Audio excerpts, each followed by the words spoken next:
ਵਾਹਿਗੁਰੂ ਜੀ ਕਾ ਖਾਲਸਾ ਵਾਹਿਗੁਰੂ ਜੀ ਕੀ ਫਤਿਹ। ਸਤਨਾਮ ਸ੍ਰੀ ਵਾਹਿਗੁਰੂ ਸਾਹਿਬ ਜੀਓ। ਸ਼ਲੋਕ ਮਹਲਾ ਤੀਜਾ।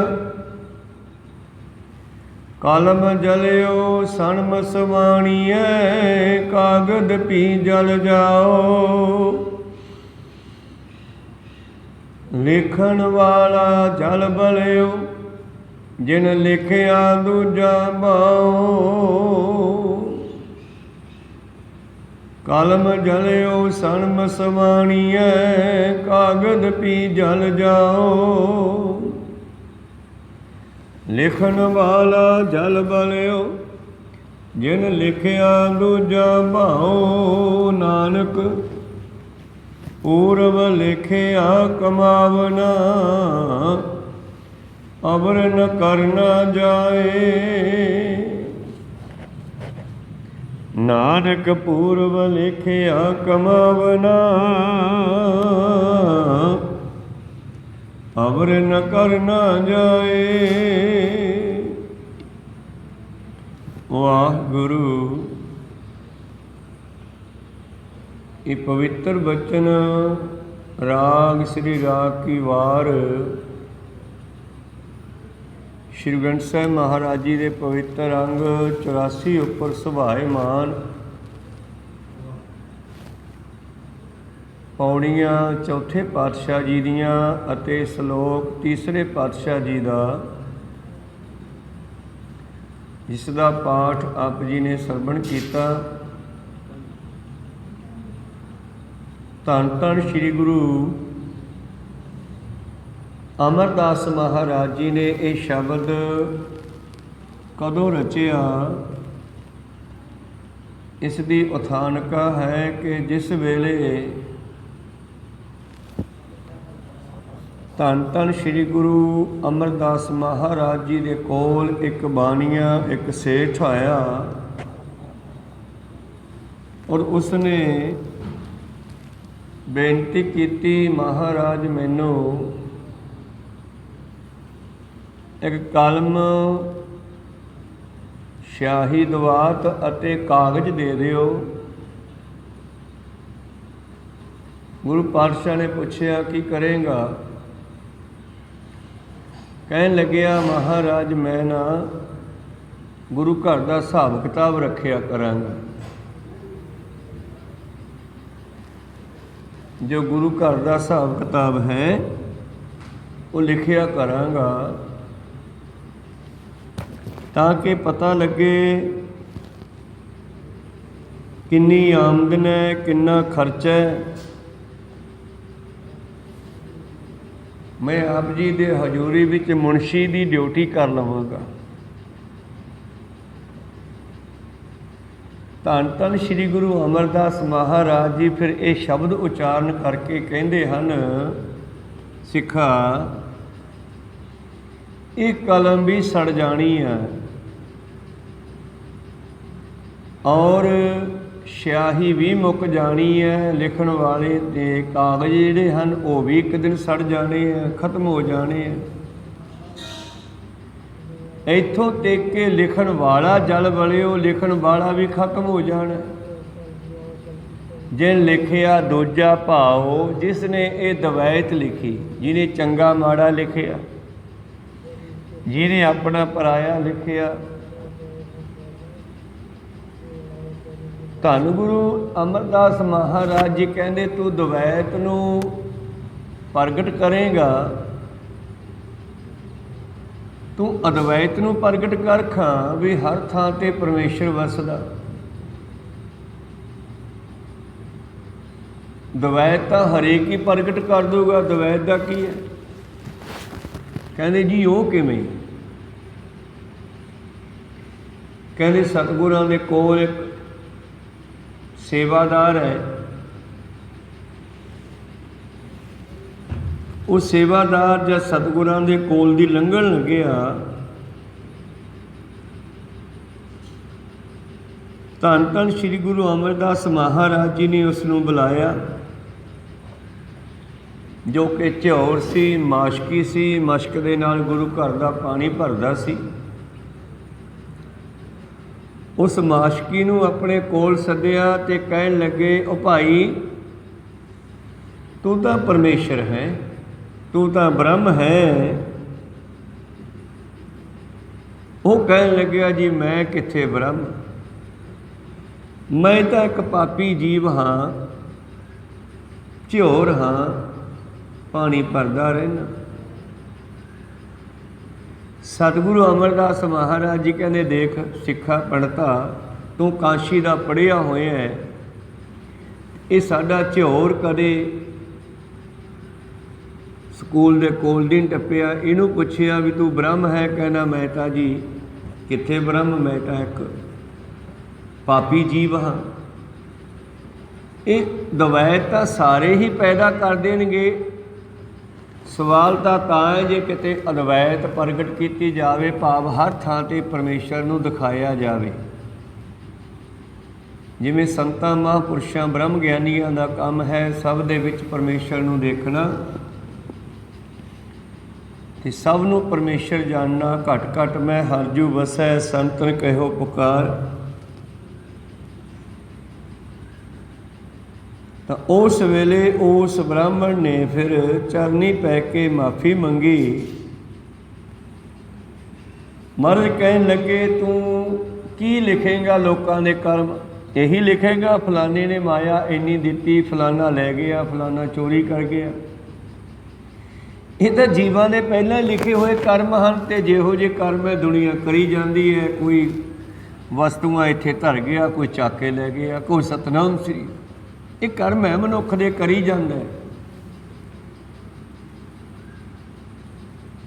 ਧਾਰਮਿਕ ਸਥਾਨਾਂ 'ਤੇ ਚੜਾਵਾ ਚੜਾਉਣ ਵਾਲੇ ਵੀ ਬਹੁਤ ਹੈ, ਖਾਣ ਵਾਲੇ ਵੀ ਬਹੁਤ ਹੈ ਤੇ ਵਿੱਚੋਂ ਚੋਰੀ ਕਰਨ ਵਾਲੇ ਵੀ ਬਹੁਤ ਹੈ। ਕੋਈ ਸਤਨਾਮ, ਇਹ ਤਾਂ ਪਹਿਲੇ ਲਿਖਿਆ ਹੋਇਆ, ਤੂੰ ਕੀ ਲਿਖੇਂਗਾ? ਧੰਨ ਗੁਰੂ ਅਮਰਦਾਸ ਮਹਾਰਾਜ ਜੀ ਨੇ ਕਦੇ ਹਿਸਾਬ ਕਿਤਾਬ ਨਹੀਂ ਰੱਖਿਆ। ਜਿੰਨੀ ਮਾਇਆ ਅੱਜ ਆ ਗਈ ਹੈ ਨਾ, ਪਹਿਲੀ ਗੱਲ ਤਾਂ ਉਹ ਮਾਇਆ ਲੈਂਦੇ ਨਹੀਂ ਸੀਗੇ। ਸੰਗਤਾਂ ਨੂੰ ਕਹਿੰਦੇ ਸੀ ਬਸ ਲੰਗਰ ਵਾਸਤੇ ਰਾਸ਼ਨ ਲਿਆਇਆ ਕਰੋ,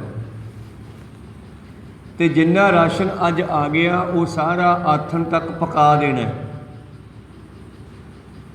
ਤੇ ਪਕਾ ਕੇ ਸੰਗਤਾਂ ਨੂੰ ਛਕਾ ਦੇਣਾ। ਤੇ ਛਕਾਉਣ ਤੋਂ ਬਾਅਦ ਜਿਹੜਾ ਬਚ ਗਿਆ ਉਹ ਗੁਰੂ ਘਰ ਵਿੱਚ ਰੱਖੇ ਪਸ਼ੂਆਂ ਨੂੰ ਪਾ ਦੇਣਾ। ਜੇ ਉਹਨਾਂ ਤੋਂ ਵੀ ਵੱਧ ਗਿਆ ਫਿਰ ਬਿਆਸਾ ਦਰਿਆ ਵਿੱਚ ਜਲ ਜੰਤੂਆਂ ਨੂੰ ਛਕਾ ਦੇਣਾ ਪੱਕਿਆ ਹੋਇਆ। ਹੁਣ ਇਹ ਸੁਣ ਕੇ ਤੁਸੀਂ ਕਿਤੇ ਮੱਛੀਆਂ ਨੂੰ ਆਟਾ ਨਾ ਪਾਉਣ ਲੱਗ ਜਿਓ, ਉਹ ਪੱਕਿਆ ਹੋਇਆ ਖਵਾਉਂਦੇ ਸੀ, ਤੁਸੀਂ ਕੱਚਾ ਪਾਈ ਜਾਂਦੇ ਹੋ, ਮੱਛੀਆਂ ਮਰ ਜਾਂਦੀਆਂ। ਕੋ ਸਤਨਾਮ ਸ੍ਰੀ। ਗੁਰੂ ਅਮਰਦਾਸ ਮਹਾਰਾਜ ਜੀ ਨੇ ਫਿਰ ਗੱਲ ਮੁਕਾਓ ਕਿ ਸ਼ਾਮਾਂ ਤੱਕ ਸਾਰਾ ਰਾਸ਼ਨ ਬਿਲੇ ਲਾ ਦੇਣਾ। ਕੱਲ੍ਹ ਦਾ ਖਿਆਲ ਨਹੀਂ ਰੱਖਿਆ ਵੀ ਕੱਲ੍ਹ ਨੂੰ ਚਾਹੀਦਾ। ਜੇ ਕੱਲ੍ਹ ਦਾ ਦਿਨ ਚੜ੍ਹ ਗਿਆ ਤੇ ਕੱਲ੍ਹ ਨੂੰ ਸਮਾਨ ਵੀ ਆ ਜਾਊਗਾ। ਇੱਥੋਂ ਤੱਕ ਕਿ ਰੋਜ਼ਾਨਾ ਸ਼ਾਮਾਂ ਨੂੰ ਪਾਣੀ ਵਾਲੇ ਘੜੇ ਵੀ ਧੋ ਸਮਾਰ ਕੇ ਰੱਖ ਦਿੰਦੇ, ਖਾਲੀ ਕਰਕੇ, ਤੜਕੇ ਨਵਾਂ ਭਰ ਕੇ ਲਿਆਉਂਦੇ। ਇਹ ਉਹਨਾਂ ਦਾ ਸੁਭਾਅ ਸੀ। ਇਹ ਬਾਣੀਆਂ ਇਹ ਸੇਠ ਕਹਿਣ ਲੱਗਿਆ, ਮੈਂ ਤੂੰ ਮੁਨਸ਼ੀ ਰੱਖ ਲਓ, ਮੈਂ ਤੁਹਾਡਾ ਘਰ ਦਾ ਹਿਸਾਬ ਕਿਤਾਬ ਰੱਖੂੰ ਸਾਰਾ। ਪਾਤਸ਼ਾਹ ਕਹਿੰਦੇ ਨਹੀਂ ਭਾਈ, ਇਹ ਸਭ ਕੁਝ ਖਤਮ ਹੋਣ ਵਾਲੀਆਂ ਚੀਜ਼ਾਂ, ਕਿਆ ਹਿਸਾਬ ਰੱਖਣਾ। ਕਲਮ ਜਲਿਓ ਸਣ ਮਸਵਾਣੀਐ, ਸਿਆਹੀ ਸਮੇਤ ਕਲਮ ਵੀ ਸੜ ਜਾਵੇਗੀ। ਕਾਗਜ਼ ਵੀ ਜਲ ਜਾਓ, ਜਿਸ ਕਾਗਜ਼ਾਂ 'ਤੇ ਲਿਖੇਗਾ ਉਹ ਵੀ ਇੱਕ ਦਿਨ ਖਤਮ ਹੋ ਜਾਣਗੇ, ਗਲ ਜਾਣਗੇ, ਸੜ ਜਾਣਗੇ। ਲਿਖਣ ਵਾਲਾ ਜਲ ਬਲਿਓ, ਤੇ ਉਹਨੇ ਵੀ ਨਹੀਂ ਰਹਿਣਾ ਜਿਨ ਲਿਖਿਆ ਦੂਜਾ ਭਾਓ, ਜਿਹੜਾ ਦਵਾਇਤ ਲਿਖਦਾ। ਹੁਣ ਇੱਥੇ ਗੱਲ ਕਲੀਅਰ ਹੋ ਗਈ। ਇਸੇ ਸ਼ਬਦ ਦੇ ਉਲਟ ਇੱਕ ਸ਼ਬਦ ਹੋਰ ਹੈ ਬਾਣੀ ਵਿੱਚ, ਉਹ ਸਦਾ ਰਹਿਣਗੇ। ਕੌਣ? ਨਾਮ ਰਹਿਓ ਸਾਧੂ ਰਹਿਓ, ਰਹਿਓ ਗੁਰ ਗੋਬਿੰਦ, ਕਹੋ ਨਾਨਕੇ ਜਗਤ ਮੈਂ ਕਿਨ ਜਪਿਓ ਗੁਰਮੰਤ। ਉਹ ਸਦਾ ਰਹਿਣਗੇ ਔਰ ਰਹਿ ਰਹੇ ਹਨ। ਜਿਵੇਂ ਭਗਤਾਂ ਨੂੰ ਅਸੀਂ ਜਾਣਦੇ ਹਾਂ, 15 ਭਗਤ ਜਾਂ ਕੁਝ ਬੀਬੀਆਂ ਵੀ ਭਗਤੀ ਵਿੱਚ ਪ੍ਰਵਾਨ ਹੋਈਆਂ, ਮੀਰਾਂ ਬਾਈ ਵਰਗੀਆਂ, ਜਿਨ੍ਹਾਂ ਨੇ ਭਜਨ ਬੰਦਗੀ ਕੀਤੀ, ਪਰਮੇਸ਼ਰ ਦੀ ਸਿਫਤ ਸਲਾਹ ਕੀਤੀ, ਨਾਮ ਜਪਿਆ। ਨਾਮ ਪਰਮੇਸ਼ਰ ਰਹੇਗਾ, ਪਰਮੇਸ਼ਰ ਦਾ ਨਾਮ ਰਹੇਗਾ, ਨਾਮ ਨੂੰ ਜਪਣ ਵਾਲੇ ਰਹਿਣਗੇ। ਉਹ ਅਮਰ ਹੋ ਗਏ ਨਾਮ ਨਾਲ ਜੁੜ ਕੇ। ਨਾਮ ਰਹਿਓ ਸਾਧੂ ਰਹਿਓ, ਰਹਿਓ ਗੁਰ ਗੋਬਿੰਦ, ਕਹੋ ਨਾਨਕੇ ਜਗਤ ਮੈਂ ਕਿਨ ਜਪਿਓ ਗੁਰਮੰਤ। ਇੱਥੇ ਪਾਤਸ਼ਾਹ ਲਿਖਦੇ ਆ, ਜਿਨ ਲਿਖਿਆ ਦੂਜਾ ਭਾਓ, ਜਿਨ੍ਹਾਂ ਨੇ ਦਵੈਤ ਦੀਆਂ ਗੱਲਾਂ ਲਿਖੀਆਂ ਉਹ ਖਤਮ ਹੋ ਜਾਣਗੇ। ਨਾਨਕ ਪੂਰਬ ਲਿਖਿਆ ਕਮਾਵਨਾ, ਅਵਰ ਨ ਕਰਨਾ ਜਾਏ। ਤੇ ਨਾਲੇ ਸਿੱਖਾ ਤੂੰ ਕੀ ਹਿਸਾਬ ਕਿਤਾਬ ਰੱਖੇਗਾ? ਇਹ ਦੁਨੀਆ ਨੇ ਜੋ ਕਰਨਾ ਉਹ ਕਰਨਾ ਹੀ ਆ, ਇਹਨਾਂ ਦੇ ਭਾਗਾਂ ਵਿੱਚ ਜੋ ਲਿਖਿਆ। ਆਮ ਕਹਾਵਤ ਹੈ ਨਾ, ਚੋਰੀ ਕਰਨ ਵਾਲਾ ਚੋਰੀ ਕਰਨ ਜੋਗਾ ਹੀ ਰਹਿ ਜਾਂਦਾ ਹੈ। ਇਸ ਕਰਕੇ ਸਤਿਗੁਰੂ ਪਾਤਸ਼ਾਹ ਕਹਿੰਦੇ, ਜਿਨ੍ਹਾਂ ਦੇ ਜਿਹੋ ਜਿਹੇ ਕਰਮ ਪਰਮੇਸ਼ਰ ਨੇ ਧਰੋਹੀ, ਜੈਸੀ ਕਲਮ ਬੁੜੀ ਹੈ ਮਸਤਕ। ਜਿਹੋ ਜਿਹੀ ਕਲਮ ਸਾਡੇ ਮੱਥੇ 'ਤੇ ਚੱਲੀ ਆ, ਤੈਸੀ ਜੀਅੜੇ ਪਾਸ, ਉਸ ਕਲਮ ਦੇ ਮੁਤਾਬਕ ਇਹ ਜੀਵ ਨੇ ਕੰਮ ਕਰਨੇ ਆ।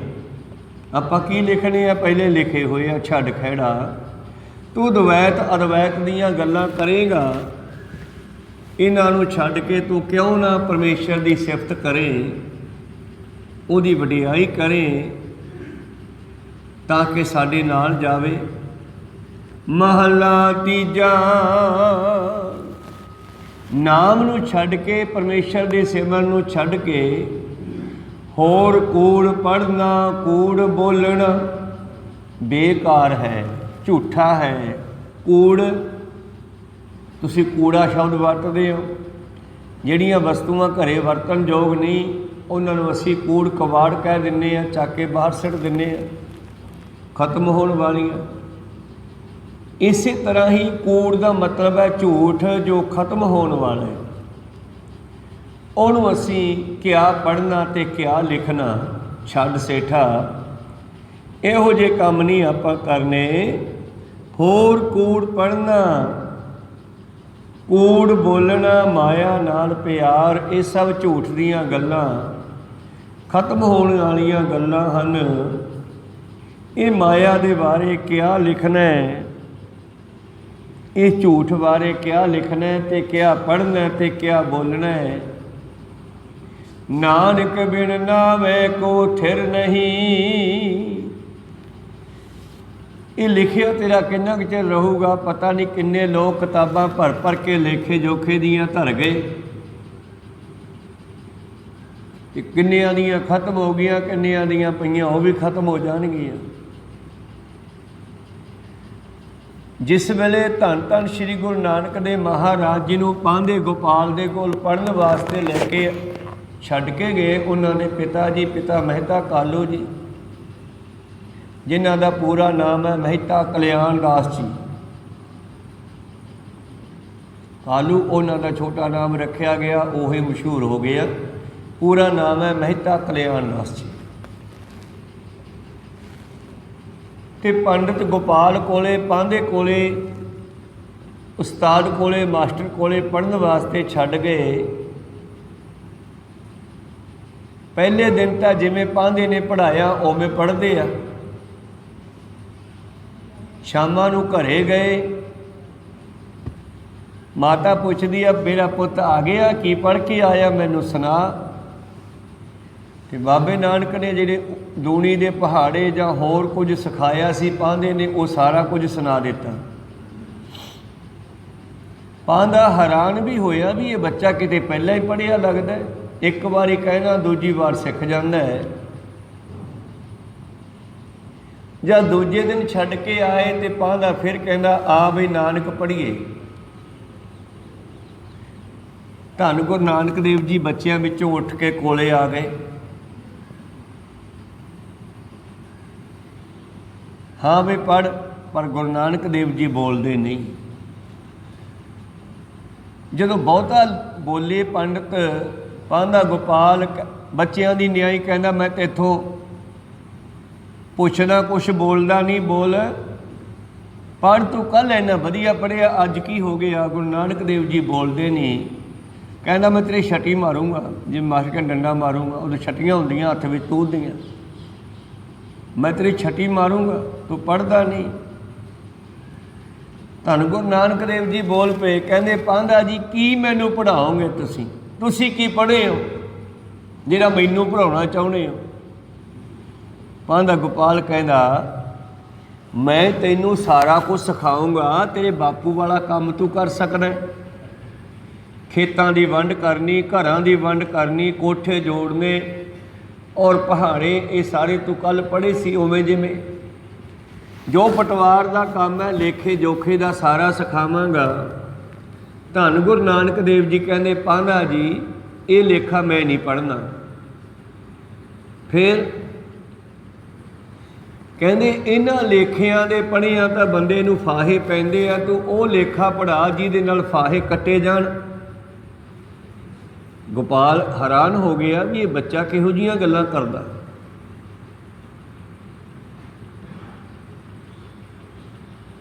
ਉਹ ਕਹਿੰਦਾ ਉਹ ਕਿਹੜਾ ਲੇਖਾ ਹੁੰਦਾ? ਮੈਨੂੰ ਤਾਂ ਪਤਾ ਨਹੀਂ। ਮਾਸਟਰ ਕਹਿੰਦਾ, ਪਾਤਸ਼ਾਹ ਕਹਿੰਦੇ ਮੈਂ ਦੱਸਾਂ ਫਿਰ? ਕਹਿੰਦੇ ਦੱਸੋ। ਜਾਲ ਮੋਹ ਘਸ ਮਸ ਕਰ, ਇਹ ਪਹਿਲਾ ਸ਼ਬਦ ਬਾਬੇ ਨਾਨਕ ਨੇ ਗੋਪਾਲ ਪਾਂਧੇ ਨੂੰ ਸੁਣਾਇਆ ਸੀ। ਕਹੋ ਸਤਨਾਮ ਸ੍ਰੀ ਰਾਗ ਦੇ ਵਿੱਚ। ਜਾਲ ਮੋਹ ਘਸ ਮਸ ਕਰ, ਮੋਹ ਨੂੰ ਮਚਾ ਕੇ ਸ਼ਾਹੀ ਬਣਾਉਣਾ। ਤੁਹਾਨੂੰ ਪਤਾ ਵੀ ਕਾਲੀ ਸ਼ਾਹੀ ਕਿਸੇ ਲੱਕੜ ਨੂੰ ਮਚਾ ਕੇ ਬਣਦੀ ਆ। ਕਹੋ ਸਤਨਾਮ ਸ੍ਰੀ। ਬਾਬਾ ਜੀ ਕਹਿੰਦੇ ਮੋਹ ਨੂੰ ਮਚਾ ਕੇ ਸ਼ਾਹੀ ਬਣਾ। ਜਾਲ ਮੋਹ ਘਸ ਮਸ ਕਰ, ਮੋਹ ਨੂੰ ਮਚਾ ਕੇ ਸ਼ਾਹੀ ਬਣਾ। ਰਗੜ ਕੇ ਇਸ ਨੂੰ ਘੋਲ ਲੈ, ਘਸਾ ਕੇ ਰਗੜ ਕੇ ਘੋਲ ਲੈ। ਮਤ ਕਾਗਜ਼ ਕਰ ਸਾਰ, ਤੇ ਕਾਗਜ਼ ਬਣਾ ਆਪਣੀ ਬੁੱਧੀ ਨੂੰ, ਆਪਣੀ ਮਤ ਨੂੰ। ਜਾਲ ਮੋਹ ਘਸ ਮਸ ਕਰ, ਮਤ ਕਾਗਜ਼ ਕਰ ਸਾਰ। ਭਾਉ ਕਲਮ ਕਰ ਚਿੱਤ ਲਿਖਾਰੀ, ਪ੍ਰੇਮ ਦੀ ਕਲਮ ਫੜ। ਚਿੱਤ ਦੇ ਹੱਥ 'ਚ ਫੜਾ, ਭਾਵ ਮਨ ਦੇ ਹੱਥ 'ਚ ਪ੍ਰੇਮ ਫੜਾ। 10ਵੇਂ ਜਾਮੇ 'ਚ ਵੀ ਇਹੀ ਕਿਹਾ, ਸਾਚ ਕਹੋ ਸੁਣ ਲਿਓ ਸਭੈ ਜਿਨ ਪ੍ਰੇਮ ਕੀ ਹੋਤੇ ਨਹੀਂ ਪ੍ਰਭ ਪਾਇਓ। ਭਾਉ ਕਲਮ ਕਰ ਚਿੱਤ ਲਿਖਾਰੀ, ਮਨ ਨੂੰ ਲਿਖਣ ਵਾਲਾ ਬਣਾ। ਧੰਨ ਗੁਰੂ ਨਾਨਕ ਦੇਵ ਜੀ ਰਾਜੇ ਦੇ ਨਾਲ ਮਸੀਤ ਵਿੱਚ ਚਲੇ ਗਏ। ਉਹ ਕਹਿੰਦਾ ਮੇਰੇ ਨਾਲ ਚੱਲ ਕੇ ਨਵਾਜ਼ ਕਰ। ਤੂੰ ਕਹਿਣਾ ਨਾ ਕੋ ਹਿੰਦੂ ਨਾ ਕੋ ਮੁਸਲਮਾਨ, ਕਹਿੰਦੇ ਚਲੋ। ਨਵਾਜ਼ ਕਰਨ ਲੱਗੇ ਦੋਨੇ, ਕਾਜੀ ਤੇ ਰਾਜਾ। ਤੇ ਬਾਬਾ ਜੀ ਪਿੱਛੇ ਖੜੇ ਵੇਖਦੇ ਰਹੇ। ਨਵਾਜ਼ ਦੇ ਵਿੱਚ ਤਾਂ ਬੋਲ ਨਾ ਸਕੇ। ਮਗਰੋਂ ਕਹਿੰਦੇ ਤੂੰ ਨਵਾਜ਼ ਕੀਤੀ ਨਾ ਸਾਡੇ ਨਾਲ? ਕਹਿੰਦੇ ਜੀ ਤੁਸੀਂ ਮੈਨੂੰ ਲੈ ਕੇ ਆਏ ਸੀ ਮੇਰੇ ਨਾਲ ਨਵਾਜ਼ ਕਰਨ ਨੂੰ। ਕਹਿੰਦੇ ਹਾਂ ਅਸੀਂ ਕੀਤੀ ਆ। ਤੁਸੀਂ ਕਿੱਥੇ ਕੀਤੀ ਆ ਰਾਜਾ ਸਾਹਿਬ? ਦੌਲਤ ਖਾਨ ਨੂੰ ਕਹਿੰਦੇ ਤੂੰ ਤਾਂ ਖੜਾ ਇੱਥੇ ਸੀ, ਕਾਬਲ ਘਨਾਰ 'ਚ ਘੋੜੇ ਖਰੀਦਦਾ ਫਿਰਦਾ ਸੀ। ਪਿੱਛੇ ਸ਼ਬਦ ਆਇਆ ਸੀ, ਸਿੱਧ ਕਰ ਸਿਜਦਾ ਮਨ ਕਰ ਮਕਸੂਦ। ਮਨ ਵਿੱਚ ਹੋਣਾ ਚਾਹੀਦਾ। ਕੋਈ ਵੀ ਕੰਮ ਕਰਦੇ ਹੋ A to Z, ਸੂਈ ਤੋਂ ਲੈ ਕੇ ਸਿਲਾਈ ਤੱਕ, ਅੱਜ ਦੇ ਕੰਪਿਊਟਰ ਯੁੱਗ ਤੱਕ, ਜਿੱਥੇ ਕੰਮ ਕਰ ਰਹੇ ਹੋ ਉੱਥੇ ਤੁਹਾਡਾ ਜੇ ਮਨ ਨਹੀਂ ਤੇ ਉਹ ਕੰਮ ਸਹੀ ਹੋ ਹੀ ਨਹੀਂ ਸਕਦਾ। ਕੋਈ ਮਨ ਕਿਤੇ ਹੋਰ ਫਿਰਦਾ। ਰਾਜਾ ਸਮਝ ਗਿਆ ਵੀ ਮੇਰਾ ਧਿਆਨ ਉੱਥੇ ਗਿਆ ਸੀ। ਕਹਿੰਦੇ ਧਿਆਨ ਦੀ ਤਾਂ ਖੇਡ ਹੈ ਸਾਰੀ। ਕਾਜੀ ਕਹਿੰਦਾ ਮੈਂ ਤਾਂ ਕਰਦਾ ਸੀ ਨਾ, ਮੇਰੇ ਨਾਲ ਕਰਦਾ। ਪਾਤਸ਼ਾਹ ਕਹਿੰਦੇ ਤੂੰ ਵੀ ਇੱਥੇ ਹੈ ਨਹੀਂ ਸੀ, ਤੂੰ ਕਿੱਥੇ ਸੀ ਪਤਾ? ਕਹਿੰਦੇ ਨਹੀਂ ਮੈਂ ਕਿਤੇ ਨਹੀਂ ਗਿਆ। ਕਹਿੰਦੇ ਤੂੰ ਗਿਆ ਸੀ। ਤੁਹਾਡੇ ਘਰੇ ਘੋੜੀ ਸੂਈ ਆ, ਉਹਦਾ ਬਸ਼ੇਰਾ ਭੱਜਿਆ ਫਿਰਦਾ ਵਿਹੜੇ 'ਚ, ਤੇ ਤੁਹਾਡੇ ਘਰੇ ਖੂਹੀ ਹੈ ਇੱਕ, ਤੇ ਤੂੰ ਤਾਂ ਬਸ਼ੇਰੇ ਦੇ ਮਗਰ ਮਗਰ ਭੱਜਿਆ ਫਿਰਦਾ, ਕਿਤੇ ਬਸ਼ੇਰਾ ਖੂਹੀ 'ਚ ਨਾ ਡਿੱਗ ਪਏ। ਕਹੋ ਸਤਨਾਮ ਸ੍ਰੀ।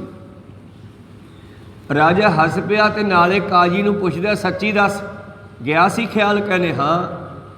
ਕਹਿੰਦੇ ਫਿਰ ਨਵਾਜ਼ ਕਿਹਨੇ ਕਰਨੀ ਸੀ? ਕਹੋ ਸਤਨਾਮ। ਭਾਉ ਕਲਮ ਕਰ ਚਿੱਤ ਲਿਖਾਰੀ, ਪ੍ਰੇਮ ਦੀ ਕਲਮ ਫੜ ਕੇ ਮਨ ਦੇ ਹੱਥ ਵਿੱਚ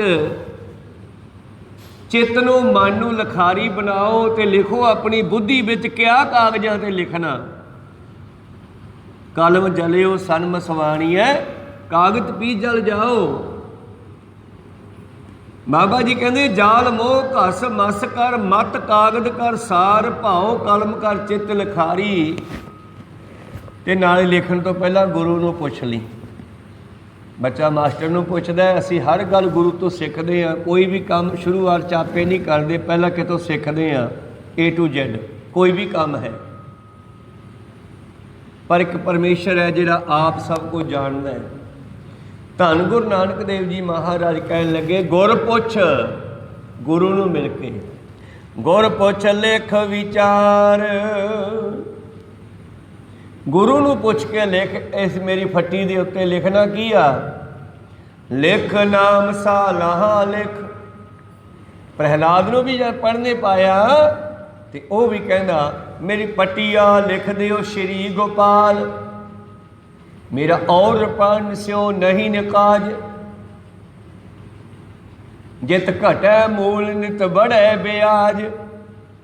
ਘਾਟਾ ਹੀ ਪੈਂਦਾ, ਕਹਿੰਦੇ ਇਹੋ ਜਿਹਾ ਕੁਛ ਮੈਂ ਨਹੀਂ ਲਿਖਾਉਣਾ, ਮੇਰੀ ਫੱਟੀ ਦੇ ਉੱਤੇ ਪਰਮੇਸ਼ਰ ਦਾ ਨਾਮ ਲਿਖੋ। ਕਹੋ ਸਤਨਾਮ ਸ੍ਰੀ। ਬਾਬਾ ਨਾਨਕ ਜੀ ਕਹਿੰਦੇ ਗੁਰ ਪੁੱਛ ਲਿਖ ਵਿਚਾਰ, ਲਿਖ ਨਾਮ ਸਾਲਾਹ ਲਿਖ। ਲਿਖ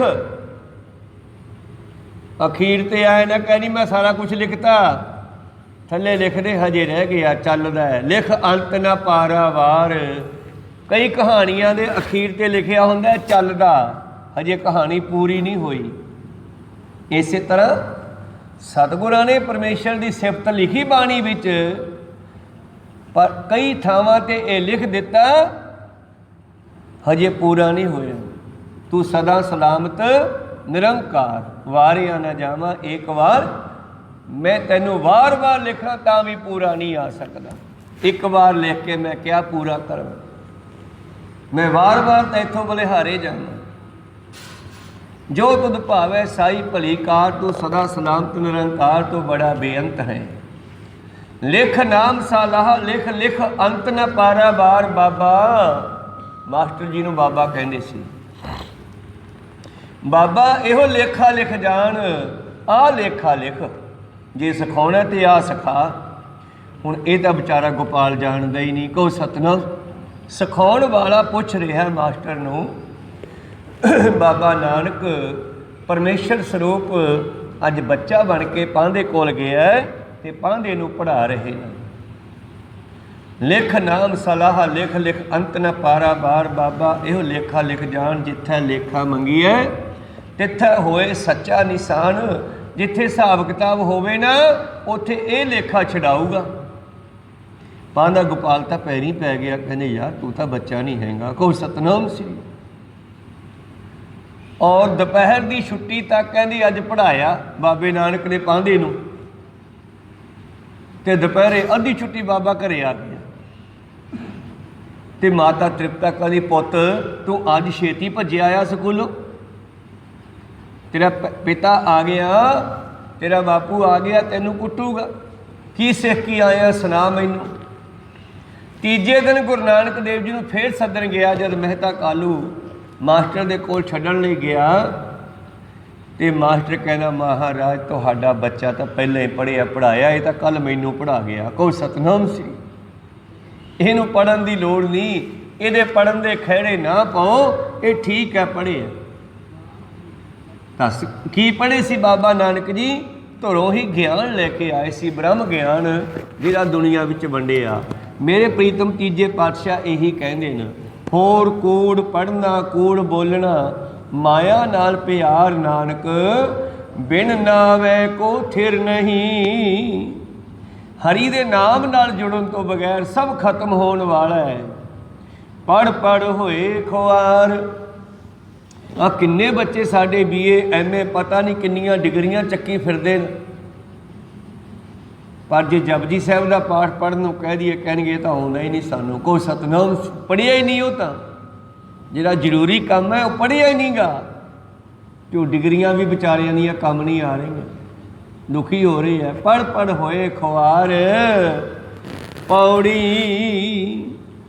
ਫਿਰ ਕੀ ਪੜ੍ਹੀਏ ਮਹਾਰਾਜ? ਸਿੱਖਾਂ ਨੇ ਪੁੱਛਿਆ ਤੇ ਚੌਥੇ ਪਾਤਸ਼ਾਹ ਜੀ ਨਾਲ ਆਪਣੀ ਸਲਾਹ ਲਿਖਦੇ ਹਨ। ਇਹ ਰਾਗ ਸ੍ਰੀ ਰਾਗ ਕੀ ਵਾਰ ਦੀਆਂ ਪੌੜੀਆਂ ਸਾਰੀਆਂ ਚੌਥੇ ਪਾਤਸ਼ਾਹ ਦੀਆਂ। ਸ਼ਲੋਕ ਪਹਿਲੇ ਦੂਜੇ ਤੀਜੇ ਪੰਜਵੇਂ ਆਦਿ ਗੁਰੂਆਂ ਦੇ ਹਨ ਵਿੱਚ। ਕਹੋ ਸਤਨਾਮ ਸ੍ਰੀ। ਤਾਂ ਮੇਰੇ ਪ੍ਰੀਤਮ ਜੀ ਬਖਸ਼ਿਸ਼ ਕਰਦੇ ਆ ਚੌਥੇ ਪਾਤਸ਼ਾਹ ਜੀ ਦੇ ਸ਼ਬਦ ਨਾਲ। ਕੀ ਪੜ੍ਹਨਾ ਹੈ? ਹਰ ਕੀ ਵਡਿਆਈ ਵੱਡੀ ਹੈ, ਹਰ ਕੀਰਤਨ ਹਰ ਕਾ। ਹਰੀ ਦੀ ਸਿਫਤ ਕਰਨੀ ਚੰਗੀ ਗੱਲ ਹੈ, ਇਹ ਵੱਡਾ ਕੰਮ ਹੈ। ਹਰੀ ਦੀ ਕੀਰਤਨ, ਹਰੀ ਦਾ ਜਸ ਕਿਵੇਂ ਵੀ ਕਰੋ। ਹੁਣ ਵੀ ਜਸ ਹੀ ਕਰ ਰਹੇ ਹਾਂ ਉਹਦਾ, ਚਾਹੇ ਕਥਾ ਵਿੱਚ ਕਰ ਰਹੇ ਹਾਂ, ਚਾਹੇ ਕੀਰਤਨ ਵਿੱਚ, ਚਾਹੇ ਨਿਤਨੇਮ ਵਿੱਚ, ਚਾਹੇ ਸਹਿਜ ਪਾਠ, ਚਾਹੇ ਖੰਡ ਪਾਠ। ਜਦੋਂ ਅਸੀਂ ਬਾਣੀ ਨੂੰ ਉਚਾਰਦੇ ਹਾਂ ਤੇ ਹਰੀ ਦੀ ਸਿਫਤ ਸਲਾਹ ਕਰਦੇ ਹਾਂ, ਬਸ ਇਹੋ ਹੀ ਚੰਗਾ ਕੰਮ ਹੈ। ਹਰ ਕੀ ਵਡਿਆਈ ਵੱਡੀ ਹੈ, ਹਰ ਕੀਰਤਨ ਹਰ ਕਾ। ਜਿਹੜਾ ਹਰੀ ਦੀ ਸਿਫਤ ਕਰਦਾ, ਹਰੀ ਦਾ ਜਸ ਕਰਦਾ, ਉਹ ਵਧੀਆ ਹੈ। ਹਰ ਕੀ ਵਡਿਆਈ ਵੱਡੀ ਹੈ ਜਾਂ ਨਿਆਉ ਹੈ ਧਰਮ ਕਾ। ਹੁਣ ਗਾਂਹ ਗੱਲ ਆ ਗਈ ਇੱਕ ਹੋਰ, ਪਹਿਲਾਂ ਧਰਮੀਆਂ ਦੀ ਗੱਲ ਆ ਗਈ, ਫਿਰ ਰਾਜਿਆਂ ਦੀ ਗੱਲ ਆ ਗਈ। ਨਿਆਂ ਤਾਂ ਰਾਜਨੀਤੀ ਵਾਲੇ ਕਰਦੇ ਆ ਨਾ। ਕਹਿੰਦੇ ਹਰੀ ਦੀ ਵਡਿਆਈ ਵੱਡੀ ਹੈ ਜੇ ਦੁਨੀਆ ਨੂੰ ਨਿਆਂ ਦੇਵੇ। ਕਹੋ ਸਤਨਾਮ। ਰਾਜਾ, ਪਰ ਰਾਜੇ ਧਰਮ ਦਾ ਆਸਰਾ ਲੈ ਕੇ ਦੁਨੀਆ ਨੂੰ ਲੁੱਟਦੇ ਆ। ਕਹੋ ਸਤਨਾਮ ਸ੍ਰੀ। ਧਰਮ ਦੀਆਂ ਸੌਹਾਂ ਖਾ ਕੇ, ਧਰਮ ਦੀਆਂ ਕਸਮਾਂ ਖਾ ਕੇ, ਆਪਣੇ ਆਪ ਨੂੰ ਧਰਮੀ ਵਿਖਾ ਕੇ ਦੁਨੀਆ ਨੂੰ ਚੱਕਰ 'ਚ ਪਾਉਂਦੇ ਆ ਤੇ ਲੁੱਟਦੇ ਆ।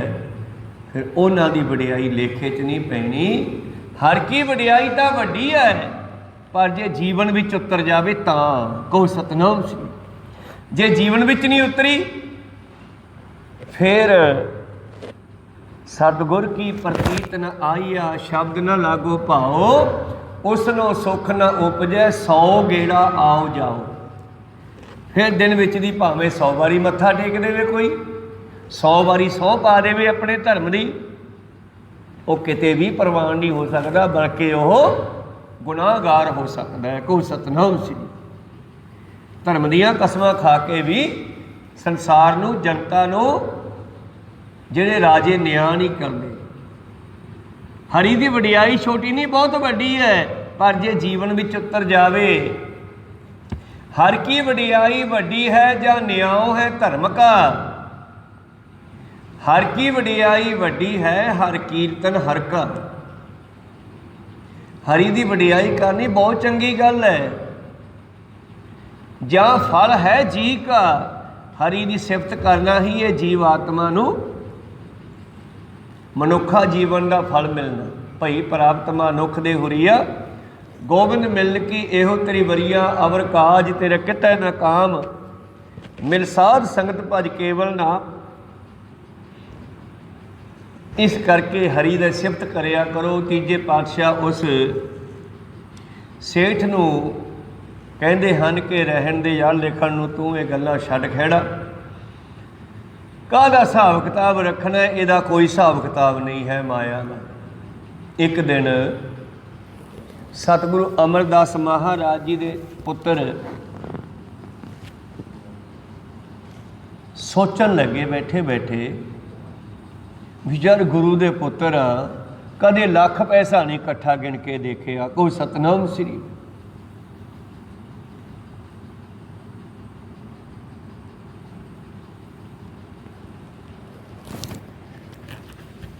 ਤਾਂ ਗੁਰੂ ਪਿਆਰਿਓ, ਜਦ ਇਹ ਫੁਰਨਾ ਬਣਾਇਆ ਸਤਿਗੁਰਾਂ ਦੇ ਪੁੱਤਰ ਨੇ, ਸਤਿਗੁਰ ਜੀ ਦੇ 2 ਪੁੱਤਰ ਹਨ, ਛੋਟੇ ਪੁੱਤਰ ਨੇ। ਜਿਸ ਵੇਲੇ ਫੁਰਨਾ ਬਣਾਇਆ ਤੇ ਦੂਜੇ ਦਿਨ ਸੰਗਤਾਂ ਨੂੰ ਪਾਤਸ਼ਾਹ ਕਹਿੰਦੇ ਵੀ ਐਂ ਕਰਿਓ, ਕੱਲ੍ਹ ਨੂੰ ਨਾ ਪੈਸੇ ਲੈ ਕੇ ਆਇਓ। ਉਦੋਂ ਸਿਲਵਰ ਦਾ, ਤਾਂਬੇ ਦਾ ਪੈਸਾ ਚੱਲਦਾ ਸੀ। ਕਹੋ ਸਤਨਾਮ ਸ੍ਰੀ। ਤੇ ਸੰਗਤਾਂ ਨੇ ਪੈਸਿਆਂ ਦੇ ਹਿਸਾਬ ਨਾਲ ਪੈਸੇ ਲਿਆਂਦੇ। ਕੋਈ ਡਬਲੀ ਪੈਸਾ, ਕੋਈ ਮੋਹਰੀ ਵਾਲਾ ਪੈਸਾ, ਕੋਈ ਸਿਲਵਰ ਦਾ ਪੈਸਾ, ਕੋਈ ਨਿੱਕਾ ਪੈਸਾ, ਕੋਈ ਦੀਵਾਨੀ ਚਵਾਨੀ, ਢੇਰ ਲਾਤਾ ਸਤਿਗੁਰ ਦੇ ਅੱਗੇ ਪੈਸਿਆਂ ਦਾ ਜੀ। ਤੇ ਆਪਣੇ ਪੁੱਤਰ ਨੂੰ ਕਹਿਣ ਲੱਗੇ, ਲੈ ਪੁੱਤਰਾ ਆ ਪੈਸੇ ਗਿਣਕਾ ਭਲਾ ਕਿੰਨੇ ਕੁ ਹੈ। ਕਹੋ ਸਤਨਾਮ। ਬਾਬਾ ਜੀ ਸੋਚਦੇ ਨੇ, ਕਹਿਣ ਲੱਗੇ ਆ ਵੀ ਕੱਲ੍ਹ ਹੀ ਮੈਂ ਸੋਚਿਆ ਸੀ। ਸਤਿਗੁਰ ਪਾਤਸ਼ਾਹ ਜੀ ਦਾ ਛੋਟਾ ਪੁੱਤਰ ਸੋਚਦਾ ਹੈ ਕਿ ਕੱਲ੍ਹ ਹੀ ਮੈਂ ਸੋਚਿਆ ਸੀ मैं कदे लख पैसा नहीं गिन के देखा, तो बापू ने अज ही लख रुपया लख पैसा दिखा दिता। तो बैठ के गिनने शुरू किए जदों, तो गिनदियाँ गिनदियाँ पोटे जिहड़े उंगलों के काले हो गए। कहो सतनाम, तांबा गिनीए जां सिल्वर गिनीए, ये उंगलों काली करदा। तो जिस वजह उंगलों के पोटे काले हो गए, तो कहन लगे बापू जी आ उंगलें कालियां करतियां इस माया ने। तो सतगुरु अमरदास जी कहें तू कल मंगी सी, मैं तेनों विखा दी आ, इहदा काम ही जीव नूं काला करना है। इन माया जगदीश गुसाई तुमरे चरण विसारे। इस माया ने जीव नूं परमात्मा तो दूर ही किया है। इस करके सतगुरु पातशाह कहते हरि की वडियाई तो वड्डी है, मानस जामे का ये फल है। हर की वडियाई वड्डी है। हरि की वडियाई भी करते हैं, नाल चुगली निंदिया भी करते हैं, फिर भी यदा फल नहीं मिलना। कोई सतनाम सी। अगे पातशाह कहते अगली पंक्ति विच, हर की वडियाई वड्डी है, जां ना सुनी कहिया चुगल का। हरि की सिफत करो, पर चुगलियां ते निंदिया ना मूँह नाल करो, ना कन्नां नाल सुनो। को सतनाम श्री। इस करके उन्होंने हरि की वडियाई करन दा जरूर फल मिलेगा, जिहड़े इस अलामत तो बच के रहणगे, चुगलियां तो निंदिया तो। क्योंकि जिहड़ा हिसाब किताब लिखूगा वो चुगली भी करूगा, महाराज आ फलाने ने अज इन्ने पैसे चोरी कर ले। को सतनाम। इस करके बाबा जी कहते छड्ड परे जा लिखिया ही पिया है, तू अद्वैत लिख कि हर थां ते परमेश्वर का वासा है। ये चंगा माड़ा किसी का क्या देखना। को सतनाम। क्या लिखना, ये सब जीव अपने किए कर्मां नूं करूगा, फिर उन्होंने फल भोगूगा। को सतनाम सी। इन्हां दे मथे 'च लिखिया होया है। हुण आपां देखदे हां कितनी दुनिया संसार दे विच कोई पुण्यदान करी जांदा है ते कोई ठगियां मारी जांदा है। ये सब उत्तों ही धुर को ही लिख के आया ना सब कुछ। तो बाबा जी कहते ये सब इन्होंने करना है, आपां कुछ नहीं करना। जे करना है तो हरि की वडियाई वड्डी है, पर चुगली निंदिया नहीं करनी किसी की। को सतनाम, फिर फायदा होगा। हर की वडियाई वड्डी है, जा ना सुनी कहिया चुगल का। हर की वडियाई वड्डी है, अपुछिया दान देव का। हरि की वडियाई भी करया करो, लोड़वंदां की मदद भी करया करो, पर किसी ने कुछ दे के आ पिछे जे करोना के समय च वेख्या, किसी ने दान पुण्य किया, किसी ने लंगर चलाया, किसी ने कुछ चीज़ां वंडियां, ते नाल नाल किसी गरीब के हत्थ में 4 प्रशादे दाल की कौली धर के 5-7 जणियां ने इकट्ठे को फोटोआं भी खिचाइयां भी असी दान किया जी, लंगर लाया। को सतनाम। बाबा जी कहते किसी को पता ना लगे, सज्जे हत्थ ने दिता, खब्बे नूं पता ना लगे भी दिता इहने कुछ। तेरे दिमाग दे विच ये गल कदे ना रहे बई मैं दान दिता। नेकी कर दरिया में डाल। एक हातमताई होया बड़ा चंगा मनुख, वो कहना चंगे काम कर पर दरिया च पा दे, भुल जा। हर की वडियाई वड्डी है, हरि की वडियाई भी करया करो, लोड़वंदां दी मदद भी करो, पर चतारो ना। इत्थे तां अखबारां 'च फोटोआं लातियां, किसी गरीब के हत्थ में 4 प्रशादे धर के करोना की बीमारी वेले 5-7 ने पिछे खड़ के फोटोआं खिचाइयां, फिर उन्होंने फोटोआं नूं खिचा के फिर अखबारां च लवाया। गुरु पातशाह कहते अपुछिया, और अपने सोच नाल देखो किहड़ा लोड़वंद है, बिना दस्से तो बिना पुछे तो उसकी मदद कर दिओ। ये भी परमेश्वर की वडियाई च ही आउंदा। तुहानूं याद होना है 10वें पातशाह जी ने एक बारी जदों इन्हों कुछ बाजीगरां ने, कुछ बहुरूपियां ने एक नाटक विखाया 10वें पातशाह नूं। शिकायतां तो पहलां भी बहुत आउंदियां सीगियां ਵੀ ਮਹਾਰਾਜ ਜਿਹੜੇ ਮਸੰਦ ਹੈ ਨਾ, ਇਹ ਸੰਗਤ ਨੂੰ ਬੜਾ ਲੁੱਟਦੇ ਆ, ਇਹਨਾਂ ਨੂੰ ਮਾੜਾ ਜਿਹਾ ਕੰਨ ਖਿੱਚੋ। ਸ਼ਿਕਾਇਤਾਂ ਬਹੁਤ ਆਈਆਂ, ਪਰ ਸੰਗਤਾਂ ਨੇ ਕਈ ਵਾਰੀ ਕਿਹਾ ਪਾਤਸ਼ਾਹ ਜੀ ਦਾ ਕੁਛ ਧਿਆਨ ਇਸ ਪਾਸੇ ਨਾ ਗਿਆ। ਤੇ ਇੱਕ ਦਿਨ ਸੰਗਤਾਂ ਕਹਿੰਦੀਆਂ ਜੀ ਇੱਕ ਬਹੁ ਰੂਪੀਏ ਤੁਹਾਨੂੰ ਨਾਟਕ ਵਿਖਾਉਣਾ ਚਾਹੁੰਦੇ ਆ, ਵੇਖੋਗੇ? ਕਹਿੰਦੇ ਵੇਖ ਲੈਂਦੇ ਆ। ਨਾਟਕ ਮੰਡਲੀ ਆ ਗਈ, ਨਾਟਕ ਤਿਆਰ ਕੀਤਾ ਗਿਆ। ਥੋੜ੍ਹੀ ਦੂਰੀ ਤੇ ਇੱਕ ਸਿੱਖ ਦਾ ਘਰ ਬਣਾਤਾ ਡੁਪਲੀਕੇਟ, ਉੱਥੇ ਸਿੱਖ ਰਹਿ ਰਿਹਾ। ਇੱਕ ਉਹਨਾਂ ਬਹੁ ਰੂਪੀਆਂ 'ਚੋਂ ਮਸੰਦ ਬਣ ਗਿਆ, ਉਹ ਘੋੜੀ 'ਤੇ ਚੜ੍ਹਿਆ, ਸਿੱਖ ਦੇ ਘਰੇ ਜਾਂਦਾ। ਸਿੱਖ ਤੋਂ ਦਸਮੰਡ ਸੌਂਧ ਮੰਗਦਾ, ਨਾਲ ਉਹ ਚੀਜ਼ਾਂ ਵੀ ਮੰਗਦਾ ਜਿਹੜੀਆਂ ਗੁਰਮਤ ਵਿੱਚ ਕੁਰੈਤਾਂ ਹਨ। ਕਹੋ ਸਤਿਨਾਮ ਸ੍ਰੀ। ਜਦੋਂ ਸਾਰਾ ਨਾਟਕ ਬਣਾ ਕੇ ਸਤਿਗੁਰਾਂ ਨੂੰ ਦਿਖਾਉਣਾ ਕੀਤਾ ਨਾ, ਤੇ ਸਤਿਗੁਰੂ ਪਾਤਸ਼ਾਹ ਜੀ ਜਿਵੇਂ ਜਿਵੇਂ ਵੇਖੀ ਜਾਂਦੇ ਆ, ਤਿਵੇਂ ਤਿਵੇਂ ਗੁੱਸਾ ਚੜ੍ਹੀ ਜਾਂਦਾ, ਅੱਖਾਂ ਲਾਲ ਹੋਈ ਜਾਂਦੀਆਂ। ਅਖੀਰ ਤੇ ਸਿੱਖਾਂ ਨੇ ਕਿਹਾ ਜੀ ਇਹ ਮਸੰਦਾਂ ਦੀ ਕਹਾਣੀ ਸੱਚੀ ਹੈ, ਇੱਦਾਂ ਕਰਦੇ ਆ। ਪਾਤਸ਼ਾਹ ਕਹਿੰਦੇ ਜਿੰਨੇ ਮਸੰਦ ਆ ਇਹਨਾਂ ਤੋਂ ਦਾੜੀਆਂ ਤੋਂ ਫੜ ਕੇ ਲਿਆਓ ਸਾਰਿਆਂ ਨੂੰ, ਜਿਹੜੇ ਇੱਦਾਂ ਦੇ ਆ, ਇਹਨਾਂ ਨੂੰ ਹੁਣੇ ਸਿੱਧੇ ਕਰਦੇ ਆ, ਸਜ਼ਾਵਾਂ ਦਿੰਦੇ ਆ। ਪਰ ਜਾਂਦਿਆਂ ਨੂੰ ਇਹ ਗੱਲ ਕਹਿ ਦਿੱਤੀ ਕਿ ਮਸੰਦ ਹੈ ਭਾਈ ਫੇਰੂ, ਤੇ ਭਾਈ ਫੇਰੂ ਨੂੰ ਦਾੜੀ ਤੋਂ ਫੜ ਕੇ ਨਹੀਂ ਲਿਆਉਣਾ। ਸਿੱਖਾਂ ਨੇ ਪੁੱਛਿਆ ਜੀ ਉਹ ਵੀ ਕਦੇ ਆਇਆ ਨਹੀਂਗਾ, ਦਸਮੰਦ ਸੌਂਧ ਲੈ ਕੇ ਤਾਂ ਕਦੇ ਆਇਆ ਨਹੀਂ ਉਹ, ਤੇ ਫਿਰ ਉਹਨੂੰ ਕਿਵੇਂ ਵਾਪਸ ਕਰਤਾ? ਪਾਤਸ਼ਾਹ ਕਹਿੰਦੇ ਉਹਦਾ ਡਾਇਰੈਕਟ ਮੇਰੇ ਕੋਲ ਆ ਰਿਹਾ ਹੈ। ਕਹੋ ਸਤਿਨਾਮ। ਡਾਇਰੈਕਟ ਮਹਾਰਾਜ ਉਹ ਕਿਵੇਂ? ਕਹਿੰਦੀ ਉਹਨੇ ਆਪਣੇ ਘਰ ਲੰਗਰ ਲਾਇਆ ਹੋਇਆ, ਜਿਤਨਾ ਵੀ ਮੇਰਾ ਹੱਕ ਦਾ ਪੈਸਾ ਇਕੱਠਾ ਹੁੰਦਾ ਦਸਮੰਦ ਸੌਂਧ, ਉਹ ਲੋੜਵੰਦਾਂ ਦੀ ਮਦਦ ਆਪਣੇ ਘਰੇ ਹੀ ਕਰ ਰਿਹਾ ਹੈ। ਕਹੋ ਸਤਿਨਾਮ ਸ੍ਰੀ। ਤੇ ਸਾਰੇ ਮਸੰਦ ਜਿਹੜੇ ਜਿਹੜੇ ਸੰਗਤਾਂ ਨਿਗਾਹ ਵਿੱਚ ਸੀਗੇ ਖਰਾਬ ਕਰਦੇ ਸੀਗੇ, ਜਾਂ ਨਸ਼ੇੜੀ ਹੋ ਚੁੱਕੇ ਸੀ, ਜਾਂ ਗੁਰੂ ਕੀ ਮਾਇਆ ਨੂੰ ਗੋਲਕ ਨੂੰ ਕੁੰਡੀ ਲਾਉਣ ਲੱਗ ਪਏ ਸੀ, ਉਹ ਸਾਰੇ ਲਿਆਂਦੇ ਗਏ। ਭਾਈ ਫੇਰੂ ਕੋਲ ਵੀ ਖਬਰ ਪਹੁੰਚੀ ਤੇ ਉਹ ਕਹਿੰਦਾ ਵੀ ਮੈਨੂੰ ਵੀ ਦਾੜੀ ਤੋਂ ਫੜ ਕੇ ਲਿਜਾਓ। ਕਹਿੰਦੇ ਨਹੀਂ, ਤੇਰੇ ਵਾਸਤੇ ਖਾਸ ਹੁਕਮ ਹੈ ਵੀ ਭਾਈ ਫੇਰੂ ਦੀ ਬੇਅਦਬੀ ਨਹੀਂ ਕਰਨੀ, ਉਹ ਬੰਦਾ ਸਹੀ ਹੈ। ਕਹਿੰਦੇ ਨਾ ਯਾਰ, ਗੁਰੂ ਦਾ ਹੁਕਮ ਤਾਂ ਹੁਕਮ ਹੈ, ਮੇਰੀ ਵੀ ਦਾੜੀ ਫੜ ਕੇ ਲੈ ਕੇ ਚਲੋ। ਕਹਿੰਦੇ ਨਹੀਂ, ਤੇਰੇ ਵਾਸਤੇ ਹੁਕਮ ਨਹੀਂ ਹੈ। ਕਹਿੰਦੇ ਭਾਈ ਫੇਰੂ ਆਪਦੀ ਦਾੜੀ ਆਪ ਹੀ ਫੜ ਕੇ ਫਿਰ ਪਾਤਸ਼ਾਹ ਦੇ ਹਜ਼ੂਰ ਪੇਸ਼ ਹੋਇਆ। ਕਹੋ ਸਤਿਨਾਮ ਸ੍ਰੀ। ਪਾਤਸ਼ਾਹ ਕਹਿੰਦੇ ਭਾਈ ਫੇਰੂ ਤੂੰ ਤਾਂ ਸੱਚਾ ਹੈ, ਸੇ ਦਾੜੀਆਂ ਸੱਚੀਆਂ ਜੇ ਗੁਰਚਰਨੀ ਲਗਨ, ਉਹ ਦਾੜੀਆਂ ਸੱਚੀਆਂ ਜਿਹੜੀਆਂ ਗੁਰੂ ਚਰਨਾਂ ਨਾਲ ਜੁੜੀਆਂ ਰਹਿੰਦੀਆਂ। ਇਸ ਕਰਕੇ ਹਰ ਕੀ ਵਡਿਆਈ ਵੱਡੀ ਹੈ, ਅਪੁੱਛਿਆ ਦਾਨ ਦੇਵ ਕਾ। ਜਦੋਂ ਤੁਸੀਂ ਲੋੜਵੰਦਾਂ ਦੀ ਮਦਦ ਕਰੋ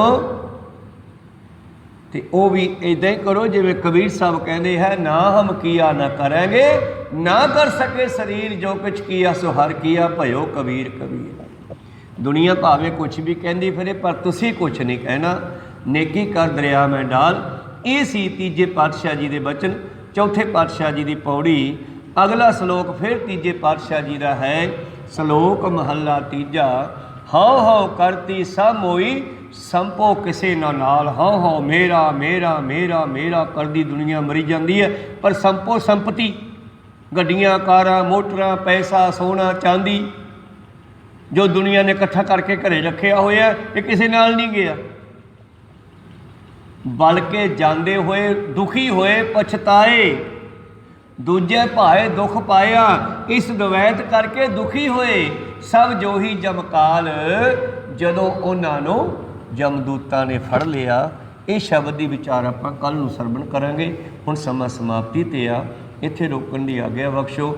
ਬੋਲਦਿਆਂ ਅਨੇਕਾਂ ਅੱਖਰ ਬਾਅਦ ਘਾਟ ਹੋ ਜਾਂਦੇ। ਸਿੱਖ ਸੰਗਤਾਂ ਤੇ ਸਤਿਗੁਰੂ ਬਖਸ਼ਣ ਯੋਗ ਹੈ, ਬਖਸ਼ ਲੈਣਾ ਜੀ। ਸਮਾਪਤੀ ਕਰੀਏ। ਬੁਲਾਓ ਫਤਿਹ, ਪਾਓ ਫਤਿਹ। ਵਾਹਿਗੁਰੂ ਜੀ ਕਾ ਖਾਲਸਾ, ਵਾਹਿਗੁਰੂ ਜੀ ਕੀ ਫਤਿਹ।